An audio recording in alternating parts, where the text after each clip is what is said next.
je vais revenir sur mon côté exhaustif, mon côté un petit peu chiant, à savoir que j'aime bien faire de la recherche comme ça et tout. On a toujours cru pendant longtemps que le premier magazine à avoir diffusé du manga en France, c'est le Cri qui tue, d'accord? Donc là, je vous le montre, le Cri qui tue. C'est ce magazine qui a été édité par les éditions Kesserling, si je ne dis pas de bêtises, et dont le directeur l'éditeur était, le directeur de publication était le rédacteur en chef, pardon, fut en tout cas Atos Takemoto, d'accord? Donc ça c'est le premier numéro du Cri qui tue. Hein, c'est pour nous un classique. Et donc quand vous prenez la plupart comment on appelle ça, des encyclopédies ou des livres sur le manga, le Cri qui tue, ça c'est le deuxième numéro, est toujours crédité comme étant le magazine de référence dans lequel a été publié du manga. Hein, d'accord? Donc ça, c'était le Cri qui tue de l'époque. Je vous montre pour ceux qui n'ont pas connu. Voilà, avec pas mal de publications. Vous avez du Golgo 13, il y avait même du Ishinomori, vous avez différents auteurs. Là, le numéro 3, avec une petite Mafalda en bas. Donc, essentiellement, 90 voire 95% de la revue ne traite que de manga. Hein, c'est de la publication en manga, sens de lecture européen, pour le coup. Puis là, le numéro 4, malheureusement, je cherche encore le numéro 5 et le numéro 6. Si certains d'entre vous disposent du numéro 5 et du numéro 6 qui ne savent pas quoi en faire et qui veulent que ça reste entre deux bonnes mains, je suis prêt à vous les racheter à un prix correct, hein, parce que bon, je suis une pince. Pour ceux qui ne sont pas au courant, venez pas me sortir des prix des 30 €, des 40 €, moi je ne vous le prends pas. Même si moi, accessoirement, je peux le vendre ce prix-là. Hein. Ah bah oui. Mais voilà, donc on a toujours cru pendant longtemps que c'était le Cri qui tue, que le Cri qui tue était le magazine de référence en termes de première diffusion de manga en France. Et en fait, cette information, elle est, comment dirais-je, je dirais pas qu'elle est fausse, elle est incomplète.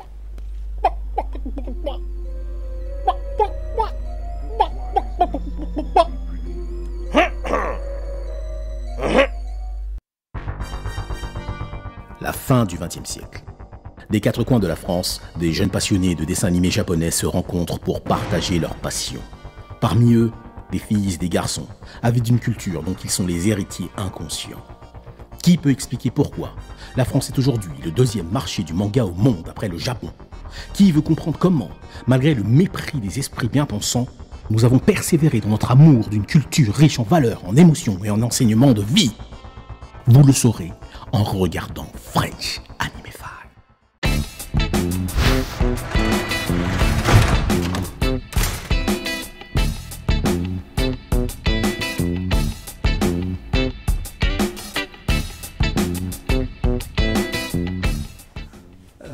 Tous ceux qui ont dit dans leur livre que c'est le Cri qui tue qui est le premier magazine à diffuser du manga en France, l'ont fait en méconnaissance de cause. Et a fortiori des faits. Hein. En méconnaissance de cause, pourquoi? Parce que à l'époque où eux ont écrit leur livre, même pour ceux qui l'ont fait récemment, bon, on peut leur imputer le fait d'avoir pas poussé suffisamment leurs recherches comme j'ai pu le faire moi, et encore c'est parce que j'ai eu de la chance. En fait, avant le Cri qui tue, il y a eu un magazine qui publiait du manga, et ce magazine s'appelait Judo KDK, d'accord? C'est un magazine qui a été publié par Henri Play, puisque Henri Play nous a quittés en 2014, en août 2014.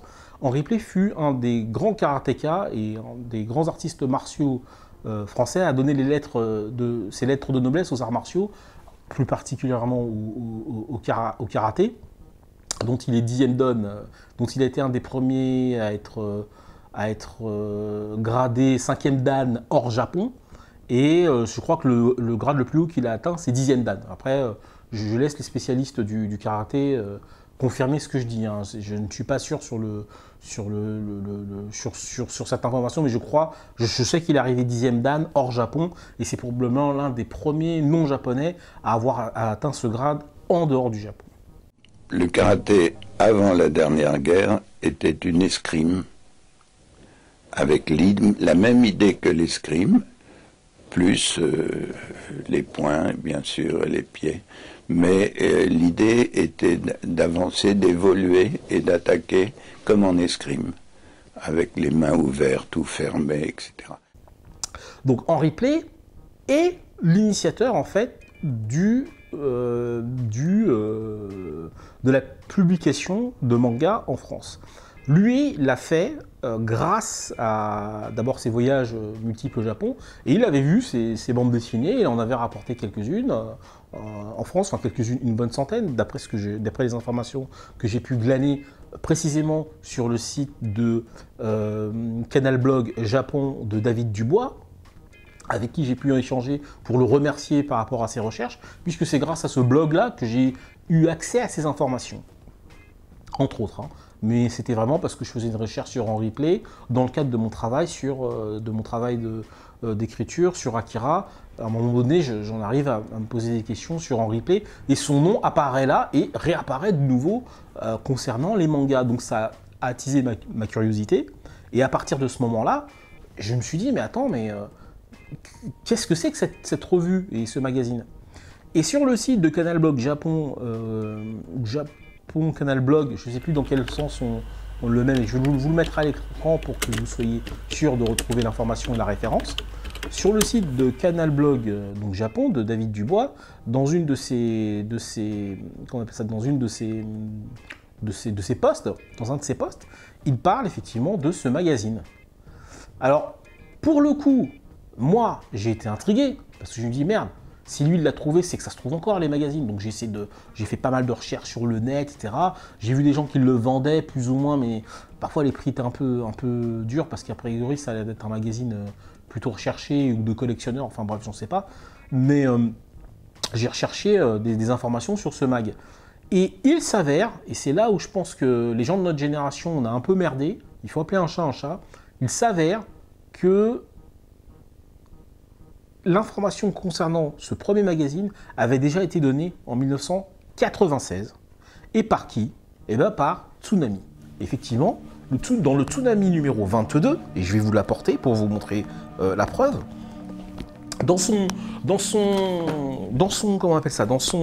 sur son blog, David Dubois relate le fait suivant que dans ce Toonami numéro 22, eh bien, nous avons un rédacteur que certains d'entre vous connaissent ou peut-être se souviennent, qui s'appelle Monsieur... Alors attendez, que je vous dise pas de bêtises. Alors c'est Monsieur... il n'est pas crédité ici, voilà, Christian Marmonnier, qui a tout simplement parlé du magazine en question. D'accord, donc Budo, on dit donc que c'est Budo, qui effectivement a publié du manga en premier dans les années... fin des années 60. D'accord, donc fin des années 60 en fait, en France, dans le magazine Budo, nous avons du manga qui est publié. Alors c'est pas réellement Budo, le premier magazine, mais c'est deux magazines qui fonctionnaient ensemble, toujours sous la direction de Henri Play. Et c'est le magazine Judoka DK, en fait. Vous voyez, le magazine Judoka DK est le premier magazine, donc dans l'année 1968-1969, enfin, en 68, a publié du manga. Et le premier manga à être publié, c'est celui-ci. Vous voyez ? Donc moi, mon travail de recherche, il est super intéressant. Enfin, ce qui me pousse à aller loin dans mon documentaire, c'est que j'essaie de remonter le plus possible dans le temps pour arriver aux origines de la diffusion de manga. Donc là, on est en 1969. Excusez-moi, je vous ai dit 68, mais c'est 69. C'est en 1969 que les premières pages de manga voient le jour dans une publication et une traduction française. Alors bien sûr, là, on est dans du manga d'arts martiaux, on est sur le code du Bushido et notamment donc là, samouraï, avec une justification, je pense. Je ne sais pas si vous le verrez là à l'écran, j'essaierai de vous remettre ça sur un scan correct, mais là, vous avez la justification de l'ordre des cases. Regardez bien. Nous avons dans cette publication, et ça a dû être un vrai casse-tête pour eux à l'époque, une volonté de respecter la planche originale, donc de ne pas la retourner, Repris, parce que ça aurait pu être le cas. Donc les auteurs ici n'ont pas retourné les planches originales. Donc là c'est la planche telle qu'elle apparaît dans le manga, dans sa version de sens de lecture japonais, en tout cas au moins éditorial. Par contre, ils ont été obligés de mettre des numéros. Vous voyez, ils ont été obligés de mettre des numéros pour faciliter la lecture. Et comme c'est dans le sens de lecture français, donc occidental pour nous, mais avec la mise en page à la japonaise, c'est-à-dire les planches non retournées, là effectivement la numérotation prend tout son sens. Parce que nous, quand on a commencé à réclamer, quand on a vu les premières publications de manga en sens de lecture japonais, comme ça peut être le cas, par exemple là, avec Prison Riku, c'est un allant de soi aujourd'hui. La plupart des éditeurs le font. T'as plus ou très peu d'éditeurs qui prendraient le risque de publier en sens de lecture entre guillemets occidentale ou français. Parce que d'abord ils le vendraient peut-être pas et puis les mecs leur tomberaient dessus à bras raccourcis pour leur dire mais qu'est-ce que tu fous connard, pourquoi tu publies pas ton manga dans l'autre sens, on arrive à lire, t'es con ou quoi? C'est eux pour le coup qui deviendraient cons. Sauf qu'au départ, quand t'expliquais ça, je sais pas, à Glénat entre autres, et que le sens de lecture japonais par exemple d'un manga comme Dragon Ball en sens de lecture français, le manga cartonnait déjà en sens de lecture original et en plus en version japonaise sans traduction.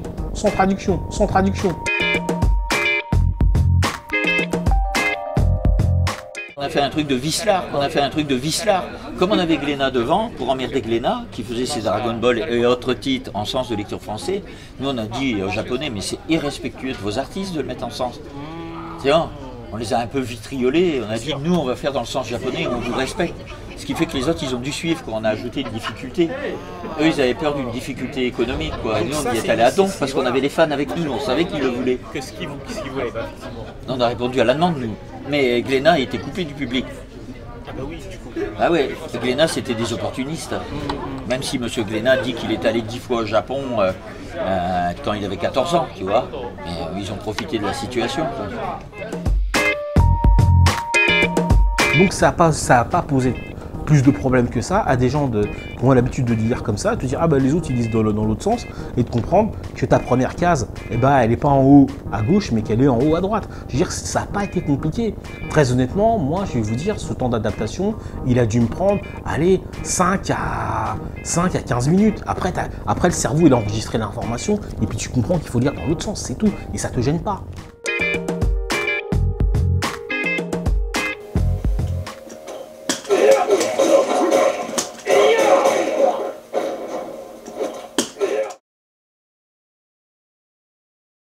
Le magazine Judoka Deka et le premier magazine à avoir été diffusé du manga en France, bien avant Le Cri qui tue. Voilà, c'est ça l'information que je voulais vous partager avec vous, en vous montrant bien évidemment la revue, donc Judoka Deka, numéro de 1965, donc ça c'est le numéro 9, le numéro 4, numéro 5. Parce que sa pagination est un peu particulière, enfin sa numérotation est un peu particulière. Je vous raconte pas la galère pour s'y retrouver. Alors oui, je vous ai dit une bêtise, c'était le numéro 7, numéro 4, voilà. Le numéro 4, le numéro 3 de 1969. Enfin, c'est bizarre comme pagination, donc ça se joue entre ces deux numéros-là, voilà, les premiers. Hein, parce que tu sais pas si vraiment l'autre, un coup, il est noté 5, et l'autre, celui d'après 7, et puis un coup, celui-là, il est noté 3, et après, celui-là 4. Donc, je sais pas dans quel ordre faut les mettre véritablement, mais c'est l'année 1969, la référence pour ceux qui s'intéresseraient. Judoka Deka, ok? N'en veuillez pas, hein, ceux qui, avant, ont toujours dit que le Cri qui tue était le premier magazine, et ben non. On va le mettre dans cet ordre-là. Hein. Le premier magazine à diffuser du manga en France, c'est celui-ci. Et le deuxième, c'est celui-là. Or, comme je vous disais, la différence qu'il y a probablement, et là où je voulais aussi en venir, c'est que, d'une certaine manière, ceux qui disent que le Cri qui tue est le premier magazine à diffuser du manga en France n'ont pas complètement tort. Parce que la nuance, elle tient à quoi? Le Cri qui tue est axé essentiellement sur de la publication de manga. D'accord?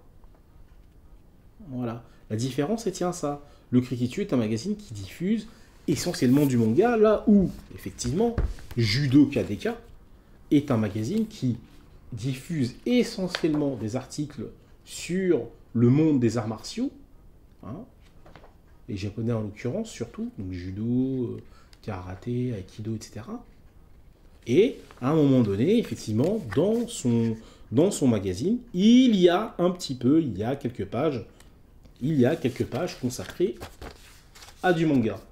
Donc dans un rapport de proportion, si on devait prendre ça en considération, le Criquitu est symboliquement, et faites très attention à ce que je dis, symboliquement, c'est le premier à être une publication essentiellement consacrée au manga. Maintenant, en termes d'information pure, en termes de première publication, c'est Judo KDK. D'accord? Voilà. Donc moi, je leur jette pas complètement la faute. Moi, c'est peut-être par chance, parce que voilà, à un moment donné, je me suis intéressé aux travaux de Henry Play, plus pour mon travail sur l'écriture sur Akira, qu'autre chose. À un moment donné, le nom d'Henry Play est apparu dans mes recherches. Et puis, redoublement oblige, hein, pour ceux qui connaissent cet archétype, je retrouve son nom au niveau du manga, dans le milieu du manga.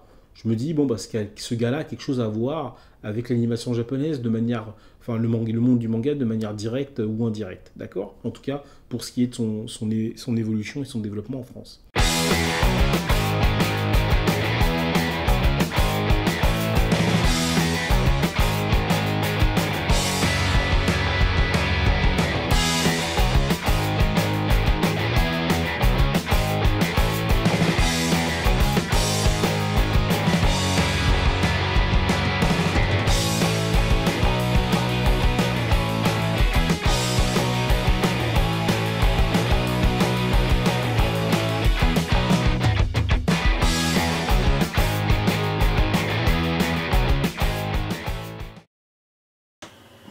Ceci est un filtre anti-pop improvisé. Et pour cause.